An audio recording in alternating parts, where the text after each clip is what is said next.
Good day, viewers. You are welcome to Oke Academy. My name is Oke Julius David, and I'll be taking a topic in biology, which is what? Genetics. Genetics have proven to be a difficult topic in external exams such as WAEC, GCE, NECO, JAMB, UTME, post-UTME. But now we'll be breaking it into fragments for easy assimilation. Now, what is genetics? It's a branch in biology which studies hereditary and variation. These are two different words. Now we'll break them into fragments. Let's pick the first one, which is hereditary. What is hereditary? Hereditary is it's also known as inheritance. It is the transfer of genes or characters from the parent to the progeny or offspring. The transfer of characters from the parent to the progeny. What are these characters? E.g., skin color, height, shape of head, etc. Now, there is something that carries this character from the parent to the offspring. That thing is called the gene. It is called the gene. The gene is that unit that carries the character from the parent to the offspring. What is a gene? A gene is a basic structure found in the chromosomes that carries the traits. The gene is a basic unit of inheritance that carries the traits, and it's passed from parent to the offspring. Now we go to the next one, which is variation. What is variation? Variation is the difference that occur between parents or offsprings of the same species in a particular population. Now, for example, in a parent or in a class, you may see some students are fair while some are dark due to the difference, which is known as variation. Now, there are two major types of variation, which are the morphological and the physiological. And sometimes the morphological gives rise to what they call the continuous variation, while the next one gives rise to what they call discontinuous variation. Earlier, morphological variation is a type of variation that exists in between organisms of the same species as relates to their observable features. Observable features in the sense that the things you can see with your mere eyes, such as the skin color, body shape, height of the organism.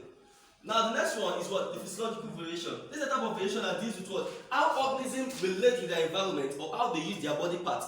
Some organisms can hold their tongue, while some can. Some can blink their eye, while some can. And some others can taste the PTC, phenylethylcarbide. Those terms we'll be discussing under genetics. These terms include the gene, the chromosomes, the allelomorphs, the genotype, the phenotype, the homozygous, heterozygous, diploid, haploid, gametes, and homologous. We'll be talking about those things respectively one after the other, as I explained in the terms outlined in the previous book. Now, let's start with this one. The first one is the gene. What is the gene? The gene is the basic unit of inheritance that carries the traits.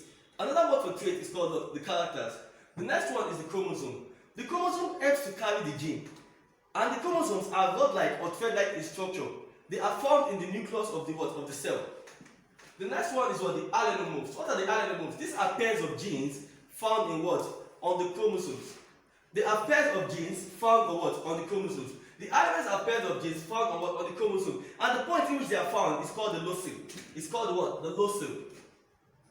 The next one is the genotype. What is the genotype? This is the sum total of the genes being inherited by the progeny or the offspring. The sum total of the genes inherited is called the genotype. The next one is the phenotype. What is the phenotype? Another word for phenotype is observable character or trait. Whatever you can see, the observable character or features of an organism is called the phenotype, and it's observable physical features that is being inherited by an offspring, e.g. the tallness, shortness, fairness, eatiness, homozygous. When you say an organism is homozygous, it's a type of condition in which an organism possesses same set of genes controlling the same characters. For example, when we have catalytic, that means they both control tallness together. The next one is heterozygous. The word hetero means different. The word hetero means different. That means the pair of genes controls different characters. Capital letter T, small letter t, that means this one controlling tallness, the next one is controlling shortness. In this condition, we say it is heterozygous. So the next one we go to is a diploid. A diploid set of chromosomes is a set of chromosomes that has two.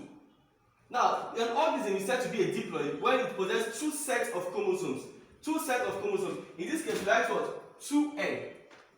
While an haploid is when it possesses just one set of chromosomes. The next one is a gamete. What is a gamete? A gamete is a matured sex cell that is capable of undergoing sexual reproduction.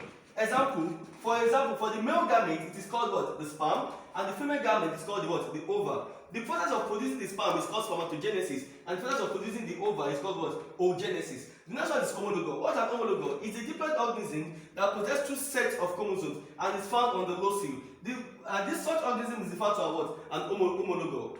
When an organism possesses what? Two sets of chromosomes and the organism is a diploid one, it is referred to as an homologue. We will be solving questions from the past questions such as WAEC and JAM to prove our point so far. So, JAM past question. In the year 2017, question 17, it states if both parents are heterozygous for a trait, the probability that an offspring will be recessive. And I explained that recessive traits are traits that are what? That are marked, that are not visible in a what? In a particular what? Generation. Why the what? The dominant ones are the ones that are what? That are visible, that appears. Now they say that what? An heterozygous what? If both parents are heterozygous for a trait, the probability that an offspring will be recessive for that trait is. Now let's take an example. Heterozygous. Let me take TT.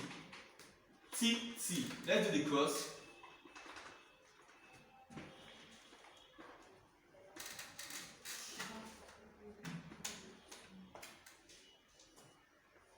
Now, if you notice, this capital letter T is the dominant trait, the small letter T is the recessive, also dominant, recessive, and we have four what? Offsprings 1, 2, 3, 4.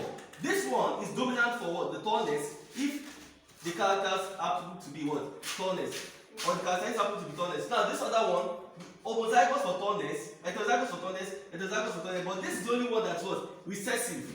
So, out of everything, 1, 2, 3, 4, only one is what? Recessive. So I can say the answer is what? 1/4. Which is what? Option B. So for the next question, it says that sex-linked genes are located on. I said earlier that sex-linked genes such as what? Hemophilia, badness, etc. are always located on the what? The X chromosome, because the X chromosome helps to carry what? Sex-linked characters or genes. So the answer is what? X chromosomes. So we shall be dropping questions on our next video. So if this video has been helpful, kindly click on our like button and subscribe on our YouTube channel. Thumbs up.